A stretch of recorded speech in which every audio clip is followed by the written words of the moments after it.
salon buat di bar dibawanya di mobil. Iya betul. Ya kan? Di Kampung Baru luar biasa. Kalau sudah itu, wah itu hebat. Betul. Bilangnya hebat ya kan. Padahal kita nggak nyaman.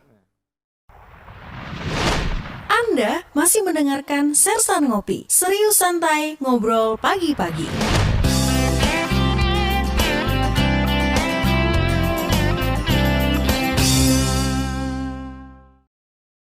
Studio 88,7 FM Inspiring Your Life, masih di Sersan Ngopi serius santai ngobrol pagi-pagi 11 November 2020 bersama dengan Satlantas Polresta Balikpapan Bapak Kompol Irawan Setiono, bersama dengan juga Bang Maulid, tokoh masyarakat atau bisa dibilang anggota dan periode 2014-2019. Kita udah banyak ngobrol tadi tentang beberapa hal yang sering terjadi di jalan raya, ini berhubungan dengan lantas juga pastinya. Nah sekarang kita mau ngebahas sedikit soal rambu terbaru nih Pak. Karena ada beberapa jalan nih Bang ya, kalau Bang Maulid juga merhatiin tuh ada tuh rambu ambulans kayaknya ya. Jadi benar-benar khusus diperuntukkan untuk jika ada ambulans. Sebenarnya kalau menurut saya nih Bang, belum ada ambulans itu pun kita sebenarnya harus paham. Itu kan prioritas tuh di saat kita tengah jalan, kita pun lagi buru-buru di saat ada ambulans. Ya prioritas utama kita adalah ambulans. Gimana nih Bang? Silakan jelasin.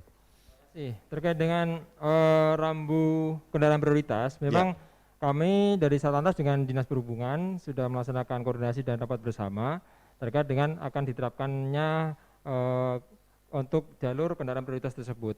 Pasti akan di latar belakangnya ya, sebelum-sebelumnya ada beberapa kendala, mungkin ada ambulans yang lewat tapi masih ada yang tidak mau minggir atau bingung mau minggir kemana. Betul. Nah di sini kita memberikan panduan di mana ada rambu prioritas itu dengan marka penunjuk yang di warna putih-putih itu warna merah. Disitulah akan dilalui lajur apabila ada kendaraan prioritas tersebut akan melintas. Selama ini kan masyarakat mungkin bingung, kita mau geser ke kanan atau ke kiri. Rata-rata ambulan malah justru atau pemadam akan mencari celah-celah mana yang ada, itu akan membahayakan. Betul. Jadi kita berikan relnya lah, dia harus melewati mana dan masyarakat akan menghindarnya ke arah mana. Betul. Nah, disitulah kita menggunakan panduan marka dan rambu tersebut agar lebih tertib lah seperti itu. Nah itu dia sahabat Onyx, jadi sekarang sudah ada arahnya nih. Bener nih, karena kadang kalau sudah ambulans di belakang kita kadang panik tuh Pak. Kemana aku ini ya? Ambulansnya kemana nanti nih gitu. Nanti kalau udah ada aturannya, jadi sahabat Onyx yang lagi berkendara sudah tahu nih mesti melipir kemana gitu biar tidak bersinggungan dengan kendaraan yang lain seperti itu. Selain rambu ambulans tadi Pak, ada rambu terbaru yang dikeluarkan dari Lantas atau di sub? Kalau yang terbaru masih belum ada ya. Ini masih kita sosialisasikan terkait dengan rambu prioritas tadi, dan saya juga memberikan sosialisasi bagaimana etikanya ketika posisi kita di traffic light. Oke. Nah, traffic light tapi ada kendaraan prioritas yang akan jalan. Tadi kami sudah koordinasikan juga bahwasanya apabila kita tertutup atau pada saat lampu merah atau traffic light itu kita pas di depan itu boleh yang paling depan membuka jalan dengan maju melewati garis marka untuk memberikan prioritas yang kendaraan yang akan melintas itu. Begitu juga dengan persimpangan yang dari arah lain dia harus berhenti apabila di lampunya warna hijau, harus memprioritaskan ambulans atau kendaraan si pemadam tadi harus lewat dulu. Seperti itu ya. Jadi tidak ada masalah sebenarnya, karena yang kita tahu kebiasaan kita adalah di saat ada polisi baru nih ngikutin aturan nih biasa. Seperti kayak lampu merah. Kadang-kadang masih ada gitu tuh Pak, sudah dikasih marka khusus buat motor. Tapi kadang udah kebablasan terkejaran jadinya pas begitu merah berhentinya stopnya di tempat motor gitu yang kita lihat biasa ya. Tapi semoga aja ke depannya pengguna jalan pun bisa lebih paham dan juga lebih menaati peraturan nih Pak ya. Oke, Bang Maulid sendiri melihat fenomena jalan raya, teman-teman yang berkendara kadang sering seperti itu di jalan raya, melihat ada kendaraan prioritas seperti ambulans, pemadam kebakaran yang lewat. Bang Maulid melihat sendiri, apakah masyarakat Kota Balikpapan sudah aware dengan hal seperti itu kah? Ya selalu saya bilang kita ini lebih rasional. Cuma ada satu Pak, kebetulan kita bisa membahas ini, tolong ditertibkan juga kalau ada mobil jenazah. Ya. Karena mohon maaf, kadang mereka dengan merasa hebatnya, dengan rombongan banyak, mereka itu selalu merasa dapat prioritas. Saya pernah lihat di Bundaran Rapak, dia nggak pakai helm, dia nyetop, dan itu hampir terjadi. Sering. Hampir terjadi kecelakaan karena juga kita mungkin tidak ngelihatnya itu biasa dan sering. Mohon ditertibkan itu Pak. Kadang mereka dengan rombongan konvoy, mereka sudah masuk ke tengah, sudah ada itu yang gaya ngatur lalu lintas. Gaya ngatur lalu lintasnya aja udah nggak benar. Itu kan bisa membahayakan. Nah, mungkin itu jadi atensi juga Pak. Dilihat karena ini lazim kita ngelihat. Betul Bang. Kalau soal yang lain-lain saya rasa sosialisasi dari Polantas juga bagus sekali, dan masyarakat Balikpapan kalau dikasih sering sosialisasi, saya rasa mereka lebih paham. Lebih paham ya. Dan lebih cepat mengambil kesimpulan, ini yang harus kita ikuti. Betul, dengan cara, karena kita tahu kan juga pemberitahuan atau mungkin sosialisasi yang secara humanis, masyarakat juga lebih enak menangkapnya Pak ya. Nah sekarang kita ngobrol sedikit beberapa ruas jalan di Kota Balikpapan, perempatan, persimpangan, salah satunya adalah Rapak nih Pak. Rapak yang kita lihat mungkin setiap hari, ya mungkin sepinya cuma tengah malam doang kali ya. Selebihnya tuh udah benar-benar trafiknya hektik banget di situ. Nah belakangan ini kan sempat beberapa tahun terakhir sering terjadi kecelakaan yang luar biasa fatal di situ Pak. Bahkan sudah sering diinformasikan kendaraan berat yang lewat ke situ, kita nggak bisa menghindar lah seperti itu. Nah di setiap sore dan juga pagi hari setiap ramai kendaraan. Kira-kira solusi apa yang mesti kita lakukan nih Pak di saat melewati jalur bundaran Rapak itu Pak? Ada nggak sih dari Lantas sendiri mengatur hal tersebut? Untuk wilayah Rapak kan masuk dalam wilayah Polsek Utara ya. Kita sudah menempatkan ada Lantas Polsek Utara juga di sana untuk mengantisipasi jam-jam sibuk atau jam-jam rawan. Ya. Jadi kembali lagi ke traffic light lampu di Rapak, di mana itu merupakan turunan, namun dia harus berhenti ketika akan mengambil jalur ke arah kanan ya. Kanan betul. Nah, tadi mungkin dari Bang Maulid. Ada Maulid nanti akan menjelaskan bagaimana kedepannya akan direncanakan membuat flyover kan. Nah, ini nanti nih. kita, akan kita bahas juga. Namun selama ini memang cukup berbahaya. Tapi alhamdulillahnya masih ada jalur sebelah kiri untuk bisa jalan ya. Betul. Nah, namun Keep going. di situ left going itu bisa meminimalisir ketika ada trouble kendaraan dari atas, dia bisa ngambil lajur kiri seperti pengereman ada trouble kendaraan besar itu bisa ambil lajur kiri dan langsung ngambil ke kirinya. Ada antisipasi untuk escape-nya lah. Karena pengalaman kami ya, pernah saya dinas di Puntang waktu itu, ada hal yang sama seperti ini di turunan RSUD di sana, belas tidak ada lajur kiri untuk disiapkan space. Akhirnya waktu saya menjabat di sana 2 kali terjadi kecelakaan, ya seperti itu. Berhenti di turunan, dia dari atas remnya blong, akhirnya banyak yang terjadi kecelakaan, bahkan meninggal dunia. Nah, di sini kan kita melakukan evaluasi juga di wilayah Kota Balikpapan agar tidak terjadi di wilayah Kota Balikpapan itu sendiri. Makanya para pengemudi kendaraan besar yang di atas 40 feet ya, karena yang diaturannya 20 feet bisa melewati jalur Soekarno-Hatta, namun yang 40 feet kan harus mengikuti jam sesuai dengan perwali. Betul. Nah, namun bagaimana teknik berkendara ini ketika mengalami trouble harus mengakses ke jalur yang mana. Tadi kan misalkan dari arah Soekarno-Hatta menuju ke arah Karanganyar, misalkan itu kan dia masih ada jalur kiri yang kosong, jangan dipaksakan untuk mau berhenti. Misalkan ada trouble harus mengambil jalur akses ke kiri. Akses sebelah kiri. Jadi biar menghindari tadi Pak ya. Oke, seperti tadi disinggung juga mengenai flyover nih, Bang Maulid. Sebelumnya juga Bang Maulid sempat menyinggung bahwa sempat disuarakan, sempat diusahakan nih Bang Maulidnya. Hingga hari ini pun mungkin bisa dijelaskan sedikit Bang Maulid. Sampai di manakah perjalanannya? Dulu 2014 sampai 2019 saya kebetulan di Komisi 3. Siap. Saya di Komisi 3, mitra kami salah satunya di Sub. Kita pernah mengalami kejadian yang dianggap bahwa truk-truk yang itu monster. Wow. Jadi kalau udah stop turunan itu yang naik motor di bawah itu ngerem itu matanya nggak ke depan. Iya, Kadang ke matanya belakang. ngeliat ke belakang, Iya. takut remnya blong. Iya betul. Nah itu juga sempat dan ada kendala juga waktu itu. Karena mereka-mereka yang dari luar itu, mohon maaf, kami ragukan uji kirnya Pak. Dan kami juga dapat informasi kalau turun dari Semayang, ada suatu daerah di daerah provinsi bukan Kaltim dari Sulawesi, itu uji kirnya yang menurut kami nggak layak. Makanya kami pernah usulkan itu ada namanya timbangan portable yang ditaruh di Semayang, supaya kalau dia keluar bener nggak sumbunya apa itu sesuai nggak dengan anunya, karena itu akan membahayakan. Walaupun remnya kuat, kalau bebannya terlalu berat kan itu bisa Tidak bisa juga Bang. apalagi kalau solar kan kalau masuk angin kan bisa membahayakan orang. Nah dengan adanya tadi berita terbaru di koran bahwa akan disetujui di 2021, kemungkinan masa pembangunannya 3 tahun dan ada dana dari provinsi itu 185 miliar.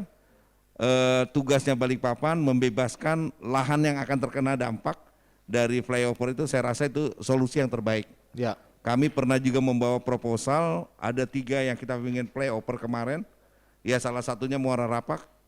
Kami kurang mendapat respon di kementerian sana karena dianggap Kaltim itu daerah mampu. Dan yang menurut kami ya kalau sudah mengatasnamakan mampu itu kan masa egois saja. Iya. Tinggal gubernurnya ya kita aja lah, merendah diri aja lah bahwa Betul. kita bisa sebenarnya kalau juga dibantu oleh daerah lain kok bisa dibantu kok kita enggak. Selalu dianggap kita biasa membiayai sendiri. Ya. Jadi dengan ada bahasa tadi saya baca di koran itu sudah membuat kami lega, paling tidak perjuangan kami untuk ada playover sudah ada jawabannya. Titik terangnya sudah ada. 2021 dan itu multi years, diperkirakan 3 tahun selesai. Provinsi sudah anggarkan 185 miliar. Oke, baik, terima kasih Bang Walid. Satu pertanyaan lagi nih sebenarnya, ini dari netizen juga menanyakan bahwa untuk lampu mobil yang di belakang nih Pak, sekarang yang kalau kita berkendara sebenarnya lampu stopan ya bahasanya Bang Walid ya, lampu stopan tuh kadang-kadang banyak yang modifikasi nih Pak. Sebenarnya aturan yang berlaku harusnya yang saya tahu warna merah sih Pak untuk lampu stopan ya, tapi sekarang tuh ada yang kedap-kedip lah, ada yang biru lah, ada yang putih lah, ada yang kuning lah, itu aturannya gimana nih? Jelas terkait dengan kelengkapan kendaraan, terkait dengan lampu kendaraan itu sendiri sudah diatur ya. Ya. Di mana lampu merah ya berhenti untuk memberhentikan di kelengkapan kendaraan. Kita kan setiap hari di traffic light lampu merah itu berhenti. Gak mungkin kita ganti warna biru kan. Ya. Otomatis di kendaraan juga seperti itu. Ketika nanti dirubah-rubah warnanya menjadi hijau, menjadi warna pink dan sebagainya, nanti orang akan bingung. Itu sudah aturan internasional dan itu diatur dalam undang-undang. Oke. Seperti juga lampu sen. Ya. Lampu sen ada juga berubah warna putih dan sebagainya, akan membingungkan.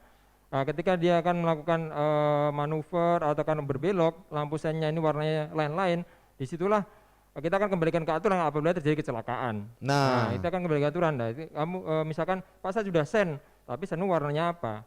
Di situ sudah pelanggaran awal dari kecelakaan. Betul. Disitulah kita juga mengimbau para masyarakat yang melakukan modifikasi sesuai dengan aturan, merubah warna, merubah bentuk, merubah spek-spek dan lain sebagainya. Apabila itu malah membahayakan pengemudinya sendiri maupun orang lain, justru akan kita melakukan penindakan juga. Nah ini sampai kejadian nih Pak, seperti yang dapat informasi juga hampir terjadi tabrakan Bang. Jadi gara-gara lampu stopannya yang warnanya beda, kita yang taunya warna merah, tahu-taunya dia ganti warna stopan, lampu stopan ini, jadi kita bingung nih dia mau berhenti atau gimana nih, karena kadang itu lampu nyala begitu berhenti kedap-kedip, lampunya berubah-berubah tuh Pak. Itu kan kadang bikin jadi pandangan kita juga, ini maksudnya apa sih gitu. Apakah di jalan jika begini Pak, jika tidak ada yang namanya razia, apakah dapat tindakan juga atau hanya pas razia saja dapat tindakan yang seperti ini? Jika ditemukan di jalan oleh pihak kepolisian. Kita kan tidak hanya razia, melakukan penindakan kan bisa hunting system. Jadi Betul. ditemukan di lapangan ketika personel melaksanakan patroli itu bisa dilakukan penindakan. Oke. Jadi baik itu malam hari, apabila lampu kan nyalain malam hari ya. Ya. Sepeda motor juga di siang hari juga ada di pasal 107, itu harus menyalakan lampu di siang hari. Jadi tetap kita melaksanakan hunting apabila itu memang membahayakan, kita melakukan penindakan. Termasuk juga lampu itu sangat penting sekali, tadi disampaikan dari Bang Maulid. Bang Maulid tadi, apalagi malam hari, siang hari aja penting. Kenapa siang hari harus menyalakan lampu yang untuk sepeda motor? Karena memang dimensi sepeda motor sendiri lebih kecil daripada mobil. Dan kecepatan cahaya lebih cepat daripada kecepatan suara. Ketika kita melihat dari jauh, itu akan melihat sepeda motor dimensi kecil, apabila menyalakan lampu kita lebih cepat menangkap dengan reaksi otak kita dan melakukan antisipasi untuk apabila terjadi perlintasan. Ketika apalagi malam hari sudah kecil sepeda motor gak pakai lampu, ya disitulah nanti kan kita kembalikan aturan lagi seperti tadi kecelakaan tadi. Memang kecelakaan di undang-undang itu yang menabrak itu yang tidak menguntungkan, ataukah misalnya yang dari belakang pasti itu yang sebagai pihak yang tidak menguntungkan, karena menabrak pasti yang di belakang. Yang di belakang. Di depan pasti ada antisipasi jaga jarak. Tapi ketika dikembalikan lagi lampunya warnanya aneh-aneh, kita di belakang ya kita kembalikan lagi ke aturan pelanggaran awalnya. Betul. Berarti harus bisa yang di depan bisa jadi tertangkap. Tetap kena penilangan berarti Pak ya jika didapat seperti itu. Jadi sahabat Onyx sekali lagi mungkin seperti yang dijelaskan oleh Pak Irawan tadi, bahwa tidak boleh mengubah bentuk, warna, spek dari kendaraan tersebut karena sudah dasar aturannya seperti itu. Lebih baik mengikuti saja, tidak usah melebih-lebihkan apa yang sudah kita punya di kendaraan, karena bisa berbahaya bagi orang lain, dan ingat bisa terkena atau dapat tindakan di jalan jika itu terjadi Pak ya. Nah dan juga mungkin nih Bang yang naik motor nggak pakai lampu, mungkin dia pikir dia naik sepeda memang, tapi kan sepeda motor ya harus ada lampu, jadi berbahaya kalau tidak pakai lampu. Tapi juga mengimbau juga ya, karena sudah mulai marak sepeda nih Pak. Nah, sepeda ini ada juga bersepeda malam juga. Betul. Motor aja sudah dimensi kecil, apalagi sepeda. Iya. Nah, kami juga mengimbau para yang goeser, para tergabung komunitas yang akan melakukan kegiatan di jalan juga, karena memang juga hak pengguna jalan, termasuk sepeda juga, namun juga melengkapi aturan keselamatan tadi. Kami mengimbau menggunakan lampu, kalau malam hari juga menggunakan jaket yang bisa ada reflektornya. Betul. Kadang juga ada yang olahraga malam menggunakan kaosnya warna hitam. Nah kita sudah susah yang pengendara yang lain, apalagi menggunakan median jalan. kalau mau pakai kaos warna hitam ya silakan di stadion saja, Betul. itu jangan jalan raya. Biar seperti tidak itu. mengganggu pengguna jalan yang lain. Masih ada sesi terakhir Pak, kita ngobrol lagi, kita akan kembali setelah jeda berikut ini. Masih di Sersan Ngopi, serius santai ngobrol pagi-pagi, dan kita masuk sesi terakhir kita pagi ini. Ingat sahabat Onyx, kita udah live di Instagram Onyx Radio 887 FM dan juga Facebook Onyx Radio Indonesia. Sudah banyak hal menarik, ini salah satu pencerahan juga buat kita semua, beberapa hal yang harus kita tahu di saat kita berkendara di jalan, aturan baru dan juga ada rambu lintas terbaru yaitu prioritas untuk ambulans dan juga beberapa kendaraan yang harus kita prioritaskan saat kita berkendara di jalan raya. Karena kita berpikir gini kadang-kadang, saya kan juga bayar pajak, saya bebas dong jalan raya. Tidak seperti itu, karena semua masing-masing punya kepentingan. Di saat ada kepentingan urgent dari kendaraan yang lain, kita sebaiknya memberikan jalan, apalagi itu ambulans, pemadam kebakaran, mobil jenazah dan lain-lain sebagainya. Karena sebenarnya tidak tiap hari juga gitu kan Bang ya. Nah selanjutnya juga kita ngebahas soal bagaimana lampu yang kita pakai di mobil atau di kendaraan kita.